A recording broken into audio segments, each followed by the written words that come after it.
가인과 아벨의 이야기를 읽을 때, 가인과 아벨의 이야기를 읽을 때 내가 아벨이라고 생각하지 가인일 거라고 생각하지 않으시지요? 저 역시 그랬습니다. 나를 아벨의 편에 세워놓고 항상 가인을 향해 손가락질을 했었습니다. 내가 가인일 거라는, 내가 가인이로구나, 그런 생각을 하지 않지요. 야곱의 일생을 보면서 야곱이 복을 받는 순간에는 야곱에게 나를 투영합니다. 야곱이 되려고 하지 내가 에서일 거라는 생각은 하지 않습니다. 그러나 성도 여러분, 야곱이 자기 꾀를 쫓고 속임수로 남을 속이는 장면에서는 야곱을 힐난하게 비판합니다. 가나안을 정탐했었던 12명 가운데 우리는 우리 스스로를 여호수아와 갈렙의 편에 세워두지요. 메뚜기로 비유하며 비관했던 10명의 믿음 없는 그 모습을 가리켜 그런 모습이 나에게도 존재한다고 쉽게 고백하지 않지요. 성도 여러분, 흙과 백 중에서 나는 백이라고 생각하시지 않나요? 높은 장대를 만들어 눈에 가시 같은 모르드게를 거기에 매달아 죽이려고 했었던 하만의 계략을 보면서 혹시 그런 생각을 해보신 적은 없나요? 하나님, 내 속에도 하만과 같은 삐딱한 사고방식이, 세상의 방식이 여전히 내 속에 내 자아가 죽지 못하고 펄떡거리며 생생히도 살아있어서 도무지 하나님 나라의 방식으로, 복음의 방식으로 살지 못하는 어리석음과 연약함이 내 속에 있습니다. 성도 여러분, 사도 바울도 부활의 예수님을 경험하기 이전까지는 몰랐습니다. 스데반이 돌에 맞아 살이 터지고 피범벅이 되어 죽는 현장에서 그때의 그는 스데반이 죽어 마땅하다고 생각했습니다. 자신이 분명 하나님과 하나님 나라를 위해 대단한 헌신을 하고 있다고 생각했지요.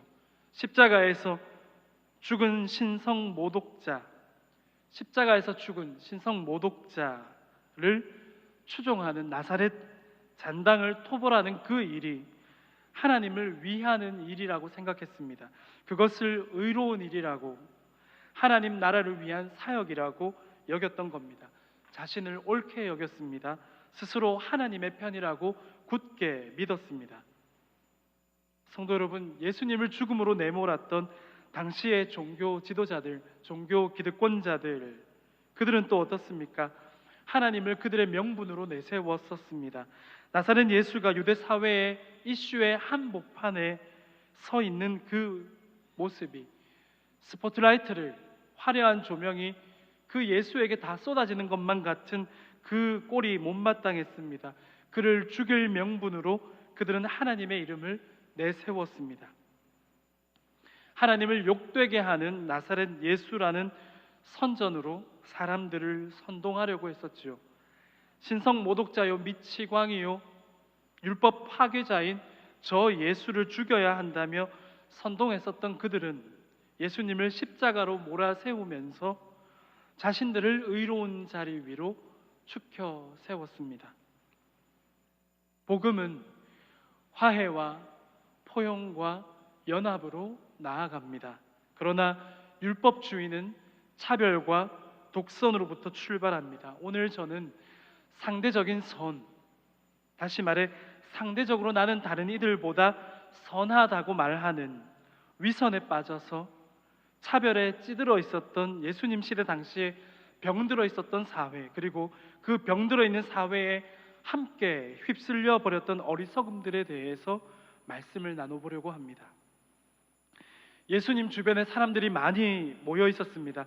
예수님께서 들려주시는 이야기를 듣고자, 또 기회가 된다면 예수님을 통해서 병나음을 얻고자 사람들은 예수님께로 가까이 나아왔던 것이겠죠. 예수님의 말씀은 여느 서기관들의 가르침과는 차원이 다른 권위가 있었다라고 복음서는 기록합니다. 하늘의 권위가, 예수님에게서 하늘의 권위가 느껴지고 감동과 전율이 있는 그런 경험을 해보았거나 혹은 그렇다는 소문을 접하고 저마다 예수님이 계신 곳을 찾았을 겁니다. 그 중에는 병을 고치시는 신기한 모습을 두 눈으로 목격하고 싶은 아주 단순한 호기심도 있었겠지요. 바로 그런 자리에 율법학자들과 바리새인들이 찾아왔습니다. 그들은 가늠하다 잡혀온 여인을 끌고 와서 그 가운데 세웠습니다. 성도 여러분, 율법학자들과 이 바리새인들 유독 간음이라고 하는 죄를 싫어했기 때문에 간음이라는 죄에 대해서는 치를 떨 만큼 정의로운 사람들이라서 이렇게 간음한 여인을 끌고 온 게 아니었지요. 그들은 오로지 예수님을 시험하기 위해서 간음한 여인을 그렇게 끌고 와서는 예수님 앞에 세워둔 것이었습니다. 율법학자들과 바리새인들에게 그 여인은 하나의 인격이 아니라 단지 예수님을 시험하기 위한 수단으로 사용될 뿐입니다. 참 잔인하지요. 죄인은 법정에서 취급되어야 합니다. 법관이 아닌 그들이 죄인을 이리저리 끌고 다닐 권리 세상 그 어디에도 없습니다. 참 안타깝지요. 그 속에는 한 영혼을 귀하게 여기는 마음이 없습니다. 자비가 없습니다. 사랑이 없습니다. 그렇게 그 여인이 느낄 수치심 따위는 아랑곳하지 않은 채 종교 기득권자들, 그들 바리새인들과 율법학자들은 군중들 가운데 그 여인을 세워두고 예수님께 물었지요. 또 모두에게 한번 들어보라는 식으로 물었습니다. 모세는 율법에 이런 여자를 돌로 쳐 죽이라고 우리에게 명령했는데 선생님은 뭐라고 하시겠습니까? 모세의 율법에는 이런 죄인을 돌로 쳐 죽이라고 했는데 예수 당신은 어떻게 할 것인가를 물었습니다. 만일 예수님이 그 간음한 여인을 돌로 쳐 죽이는 게 옳다고 해버리면 그들은 예수님에게 누명을 씌울 수 있게 됩니다. 그게 어떤 누명인가 하면 당시 유대 사회는 로마 제국의 지배를 받는 식민지였다라고 하는 사실을 잘 알고 계시지요. 죄인을 처벌할 권리가 부분에 따라서 유대인에게 주어지기도 하고 또 주어지지 않은 것도 있었습니다. 더욱이 사형에 대한 처벌, 그러니까 사형에 처하게 되는 법 집행권은 유대인에게 주어지지 않았습니다. 당시의 종교 지도자들이 아무리 예수님을 죽이고 싶어도 그들 스스로 형을 집행하지 못해서 누구를 찾아갔었습니까? 네, 그게 빌라도 총독이었습니다. 총독을 찾아가서 예수님을 재판에 회부했던 것도 다 그런 이유 때문이었습니다. 사형 판결에 따른 법 집행권이 유대인에게는 없었기 때문이었지요. 예수님이 만일 모세의 법대로 간음하다 붙잡혀온 이 여인을 돌로 쳐 죽여야 한다고 말씀하신다면 그 하신 말씀을 빌미로 예수님에게 누명을 씌울 심산이었던 겁니다. 앞서 말씀드린 대로 유대인에게는 사형에 대한 법 집행권이 없었습니다. 예수 당신은 사형 처벌을 내릴 권한도 없으면서 간음한 여인을 죽이라고 명령했으니 이것은 총독과 로마 제국에 대한 범법 행위이다, 이렇게 누명을 씌우려고 했던 겁니다. 반대로 예수님이 그 간음한 여인을 불쌍히 여겨 돌로 쳐 죽이지 않도록 대답을 하시게 되면 모세의 율법을 그렇다면 우습고 하찮게 여긴다면서 역시나 예수님을 곤란에 빠뜨리려고 했던 겁니다.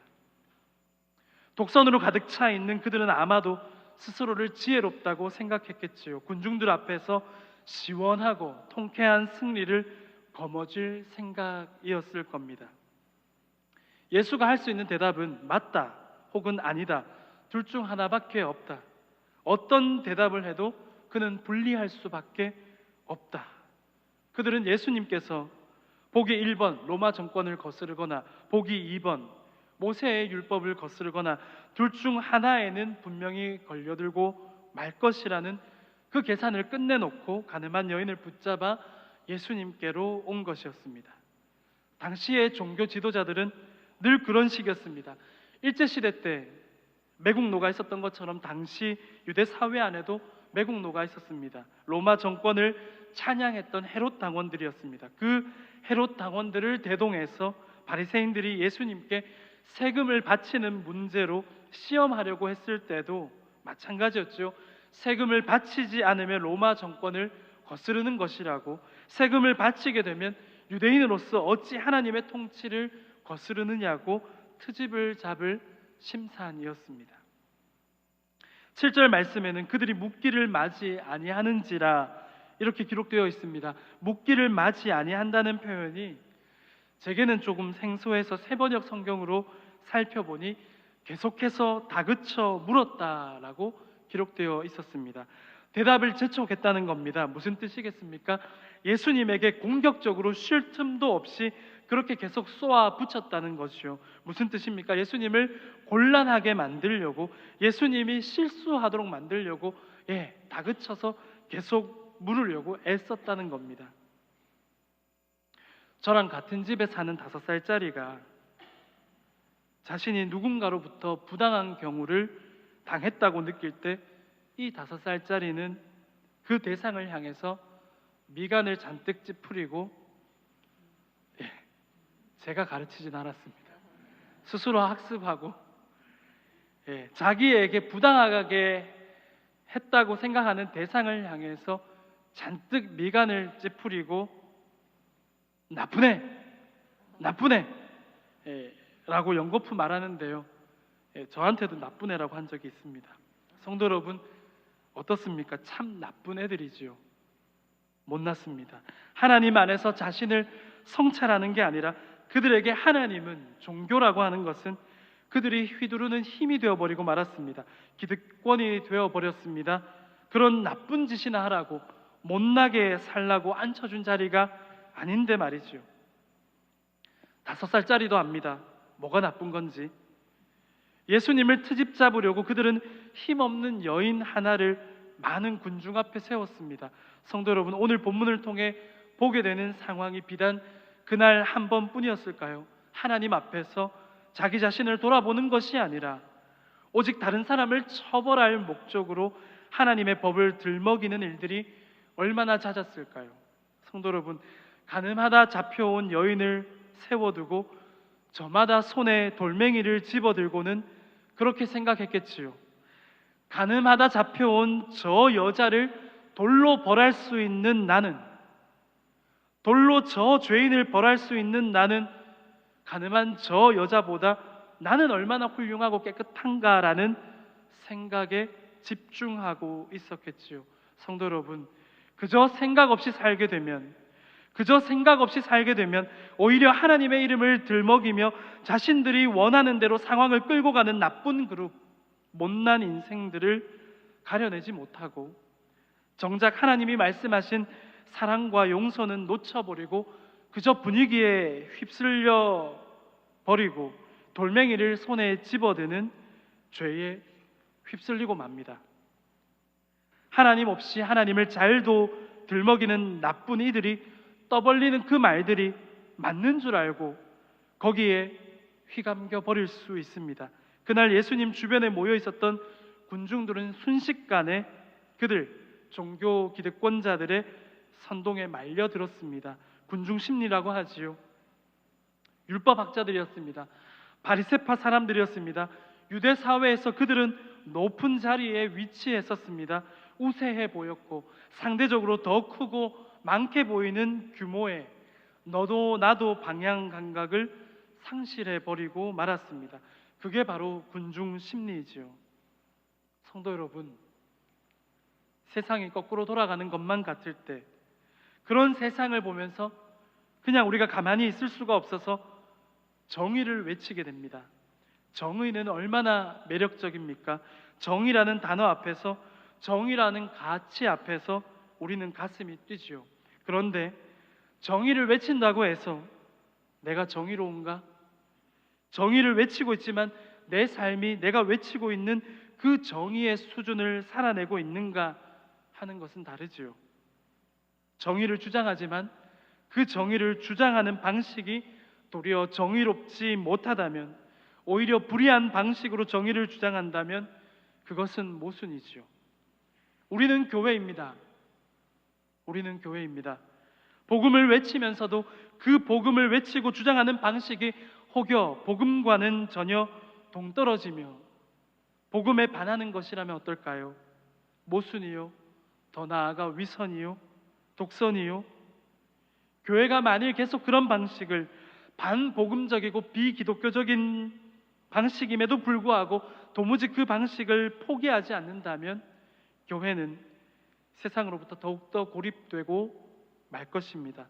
희석되어 버린 복음, 왜곡된 복음, 복음의 힘이 초라하게 여겨지는 교회가 되고 말겠지요. 이 땅의 교회들이, 우리 대구제일교회가 그렇게 되어서는 안 되겠지요. 돌멩이를 집어들고 가늠하다 붙잡혀온 여인을 노려보는 그 마음의 밑바탕에는 대단한 착각이 새겨져 있었습니다. 저 여자보다는, 적어도 저 여자보다 나는 의롭다라고 하는 착각. 율법주의는 차별과 독선에서 출발한다고 말씀드렸습니다. 이웃에 대한 이해 없습니다. 배려 없습니다. 용서와 사랑이 상실된 채 이웃을 향한 정죄만 남아버린 하나님의 법, 다시 말해 하나님을 오해하며 하나님의 법을 엉뚱하게 악용하며 살아가고 있는 그 시대 분위기 속에서, 그런데 우리 예수님은, 우리 주님은 지혜롭게 말씀하시고 행동하셨지요. 죄가 없는 사람이 먼저 돌을 던져라. 예수님은 이만큼 지혜롭게 답하셨습니다. 이런 지혜가 우리 대구제일교회 가운데 충만하기를 빕니다. 이웃을 사랑할 줄 모르는, 나보다 남을 귀하게 여길 줄 모르는 위선과 모순으로 똘똘 뭉쳐서 가득히 모여 있었던 그 군중을 해체시켜 버리신 예수님의 그 말씀, 죄가 없는 사람이 먼저 돌을 던져라. 예수님의 그 말씀 한마디로 그렇게나 득달같이 모였던 군중이 해산되었습니다. 각자 자기가 있던 곳으로 돌아가 버린 겁니다. 누가복음 18장에는 바리새인과 세리의 기도가 나오지요. 하나님, 나는 저 사람과 다릅니다. 나는 저 사람들과 달라서 참 감사합니다 라는 바리새인의 기도, 다른 사람의 죄를 고발하면서 내 모자람, 내 부족함, 내 어리석음, 내 죄는 뒤로 싹 감추는 것이 바로 상대적인 선의 추구입니다. 남의 죄를 고발해서라도 내가 좀 더 완전해질 수 있다라고 착각하는 것, 남의 죄를 고발해서라도 나는 그보다 좀 더 의롭다라고 하나님께 인정받으려는 심산. 율법주의는 그렇게 시작되었지요. 성도 여러분, 이러한 모습은 바리새인뿐만 아니라 베드로의 말에서도 나타납니다. 다른 사람은 다 부인할지 몰라도 저는 예수님 당신을 부인하지 않겠습니다. 굳이 다른 제자들과 자신을 비교하면서까지 자기 자신의 진정성을 나타내 보이려는 못난 모습은 이렇듯 가까이에서도 발견됩니다. 그 모습은 베드로뿐만 아니라 오늘 우리에게서도 나타납니다. 내 신앙의 열심을 남들과 비교하는 모습, 그 비교를 통해 나는 하나님 앞에 더 가까운 사람이라, 하나님은 나를 더 기뻐하실 것이라고 착각하는 모습. 안타깝게도 그런 착각에 빠진 경우를 우리는 교회 안에서도 목격합니다. 자극적인 유언 비어들을 생산해내고 퍼뜨립니다. 그 거짓된 말들에 사람들은 귀가 솔깃해질 수도 있습니다. 사실은 자신들의 기득권을 지키는 것이 목적이면서 하나님을 감히 들먹거립니다. 예수님을 죽음으로 내몰았던 당시의 종교 지도자들이 그랬지요. 예수를 죽이는 것은 하나님을 위하는 일이라며 하나님의 영광을 되찾는 것이라며 자신들이 짜낸 거짓말을 절대적 신념으로 붙드는 겁니다. 이런 사람들을 뭐라고 부르나요? 나쁜 애. 나쁜 애.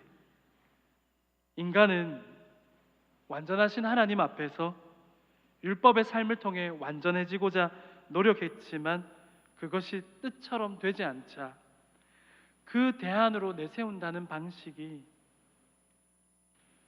그 연약함, 그 부족함을 하나님께 고백하면 되는데 완전해질 수 없자 차선책으로, 대안으로 내세운 것이 남의 죄를 고발하고 자기 죄를 뒤로 숨기는, 남의 죄를 고발해서라도 상대적으로 남보다는 내가 좀 더 의롭지 않은가, 상대적으로 남들보다는 내가 선하지 않은가, 그 어리석은 생각을 붙드는 겁니다. 거기에 만족하려고. 죄는 아주 은밀하게 우리의 그런 심리를 깊이 파고 들어옵니다. 교회의 예배 모임에 나오는 출석 횟수, 봉사, 헌금, 교회에서의 직분, 이것이 우리를 의롭게 하지 않습니다. 만일 이것이 우리 의로움의 척도가 된다면 예수 그리스도는 우리에게 구원의 이름으로 필요하지가 않습니다. 우리 주님은 우리를 기죽이는 방식으로 그분의 존재를 우리 앞에 쏟아내신 적이 없지요. 그런 방식으로 우리를 굴종시키시는 분이 아니셨습니다. 오히려 그런 선생님의 능력을 믿고 까불었던 제자들은 있지요. 야고보와 요한, 그 두 사람이 주여, 우리가 불을 명하여 하늘로부터 내려 저들을 멸하라고 할까요? 라고 말했었지요. 복음의 사도로 살아야 할 그들이 오히려 복음과 반대되고 폭력적이고 강제적인 방식으로 복음을 전하려고 했었습니다. 보십시오. 복음과 반대되는 방식으로 복음을 전하려고 했었던 시도들은 기독교 2000년의 역사 가운데 늘 있어 왔었습니다. 자기 위치를 대단히 의롭게 여기는 착각, 예수 그리스도 외에도 자랑거리가 많은 사람. 성도 여러분, 그런 사람은 과연 그리스도인이 맞을까요? 예수 그리스도를 자기 자랑으로 삼는 것은 그리스도인이 맞습니다. 참된 그리스도인은 예수 그리스도라고 하는 구원의 이름 앞에서 그 구원의 이름을 자랑하는데 그 모습은 겸손이죠. 그리스도인의 미덕은 겸손입니다. 우리를 구원하신 그 예수님이 너무 감사해서 그 감사로 인하여서 그리스도인이 가질 수밖에 없는 자세는 겸손입니다. 낮아지려고 애를 쓰는 것이 아니라 그냥 하나님 안에서 나를 보면 우리는 겸손할 수밖에 없습니다. 그렇게 예수님을 자랑하는 것은 맞는데요. 그러나 예수 그리스도를 내 자랑의 수단으로 삼는, 예수 믿는 것을 교회에서 나의 직분, 나의 헌신의 정도를 통해서 나를 축혀 세우려고 하는 사람, 예수 믿는 것을 자기 수단으로 삼는 사람, 참된 그리스도인이 맞을까요? 그 시절 예수님을 넘어뜨리려고, 어떻게든 예수님을 걸어 넘어뜨리려고 했었던, 마치 미운 놈 하나를 장대에 매달아 없애버리고 싶어 했었던 하만처럼 당시의 종교 기득권자들은 자신들이 대단히 의로운 줄 아는 심각한 착각에 빠져서 하나님의 영광을 가렸습니다. 종교 기득권자들이 형성해 놓은 유대 사회의 그 잘못된 통념 때문에 대다수의 유대인들도 그 통념에 젖어서 율법주의를 흉내내고 상대적인 선의 추구, 곧 위선과 독선과 차별에 물들어 있었습니다. 오늘도 크게 다르지 않습니다. 그럴 때일수록 눈을 크게 뜨고, 저는 눈이 작아서 잘 되지 않지만 눈을 크게 뜨고 말씀이 분명히 우리에게 보여주시는 하나님의 지혜를 따라 예수 그리스도의 사랑의 법과 성령께서 부어주시는 생명의 법으로 우리는 하나님 나라의 방식으로 살기를 힘써야 합니다. 스스로를 의롭게 여겼던 대단한 착각 속에서 돌 던질 준비를 했었던 군중이 해산되고, 그리고 나서입니다. 예수님께서는 가늠하다 붙잡혀온 그 여인에게 다가가서 말씀하시는 겁니다. 너를 고발하던 사람들이 어디 있느냐? 너를 정죄한 사람이 한 사람도 없느냐? 여인이 대답합니다. 내 주님, 한 사람도 없습니다. 예수님이 그제야 그 여인에게 다음과 같이 말씀하셨습니다. 나도 너를 정죄하지 않는다. 예수님의 말씀을 통해서 우리는 용서의 하나님을 보게 됩니다. 성도 여러분, 정죄 앞에서는 한없이 작아지고 끝도 없는 긴장만 남을 뿐입니다. 그러나 용서 앞에서는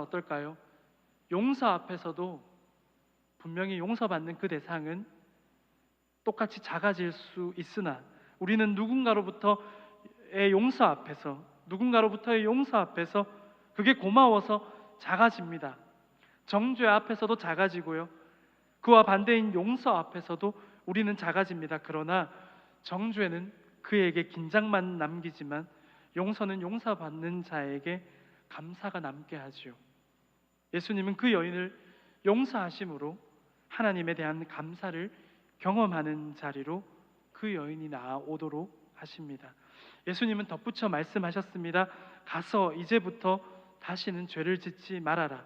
예수님은 가늠하다 붙잡혀온 여인에게 이제부터는 죄를 짓지 말라는 말씀을 더하셨습니다. 우리가 본문으로 읽지는 않았지만 8장 34절 말씀에서 예수님은 이렇게 말씀하셨는데요. 예수께서 대답하시되 진실로 진실로 너희에게 이르노니 죄를 범하는 자마다 죄의 종이라. 그렇습니다.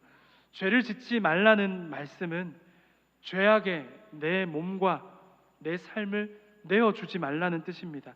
하나님이 주신 삶, 하나님이 허락해 주신 인생을 죄의 종노릇 하는 데 허비하지 말라는 겁니다.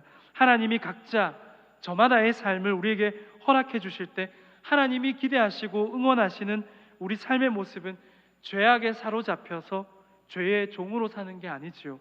예수님께서 가늠하다 붙잡혀온 여인에게 죄를 짓지 말라고 말씀하신 것은 용서하셨다고 하면서 나도 너를 정죄하지 않는다고 해놓고는 뒤에 가서 다시는 죄를 짓지 마라, 이건 정죄하는 거 아닌가, 이렇게 생각하시는 분이 계실까봐 이 부분을 이야기 드리는 겁니다. 죄를 짓지 말라고 하신 목적은 정죄가 아니라 그 여인의 삶을 격려하시고 응원하시기 위함이지요. 왜냐하면 하나님은 죄 짓는 삶으로 너의 삶이 허비되기를 원치 않는다. 너의 소중한 몸과 인격을 죄의 종노릇 하느라고 죄의 몸을, 인격을 다 맡겨버리면서 네 인생이 파멸되는 것은 하나님이 원하시지 않는 삶이다. 죄를 짓지 말라는 것은 정죄가 아니라 죄의 네 삶을 내던져 버리지 말고 생명으로 나오는 하나님의 법, 사랑과 용서의 방식으로 살아가는 그 삶을 의미 있게 살라는 격려요, 응원하시는 말씀이었던 거죠.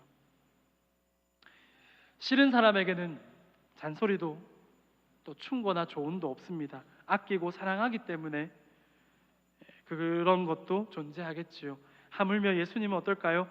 창피함과 수치심과 두려움으로 가득한 그 여인을 두둔하는 게 아니었습니다. 그저 안타깝다는 동정심에서 그치는 그 정도도 아니었습니다.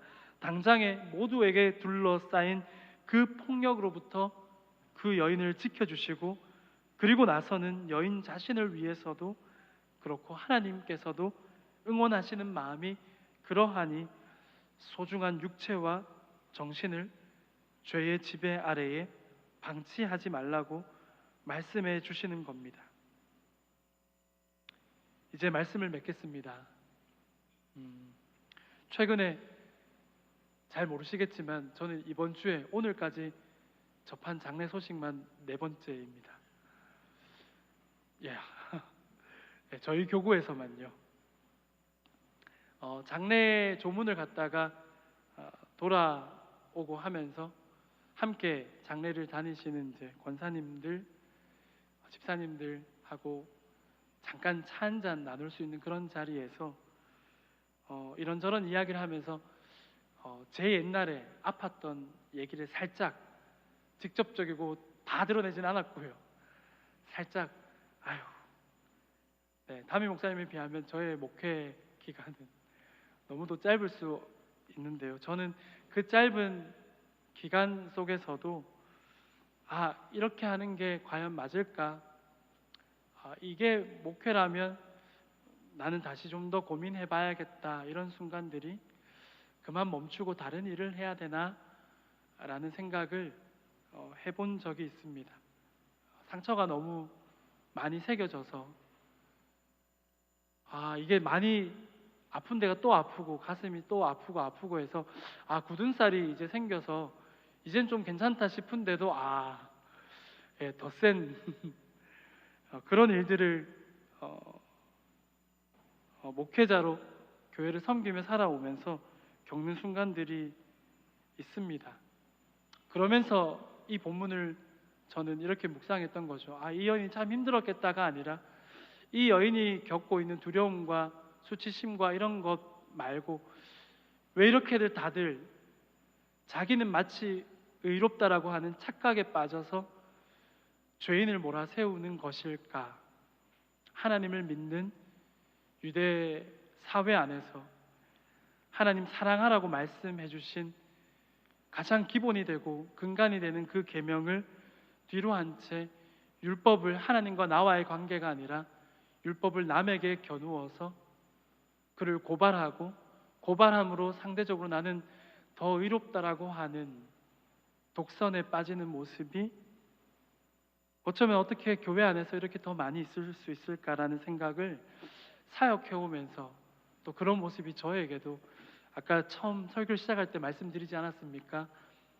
가인과 아벨의 이야기를 읽을 때 당연히 나는 아벨이라 생각하고 가인을 막 비난했었는데 어느 날 보니 내가 가인이로구나. 내가 그 장꽤 많았던 야곱이고 하나님의 복을 사모하지 못했던 에서일 때가 있었고 장대를 말도 안 되게 높게 만들어서 내 눈의 가시 같은 녀석을 매달아 버리겠다고 했던 그 하만의 오만함과 위선이 간간히 그런 모습들이 내 안에 내 주변에도 참 많이 일어나는구나라는 성도 여러분, 복음 안에서 복음 앞에서 우리는 깨달을 수 있습니다. 예수 그리스도가 아니라면 우리는 여전히 죄인입니다. 내가 가인이며 내가 하나님의 복을 흉내내려고 했던 야곱일 수 있고 내가 바로 그 사울 왕이었고 내가 하만이었으며 내가 바로 그 독선에 빠져서 살았던 바리새인입니다. 복음이 아니면 여전히 죄의 종노릇을 서슴지 않는 내가 바로 그 죄인입니다. 바로 그러한 성찰이 우리 안에서 일어나지 않는다면 우리는 땅바닥에 글을 쓰셨던 예수님의 방식, 약자의 편에 서 주셨던 예수님의 방식이 아니라 쉽게 흥분하고 돌부터 손에 집어드는 방식을 따라 살아갈 수밖에 없을 겁니다. 아무 생각 없이 분위기에 휩쓸려서 돌부터 집어들겠습니까?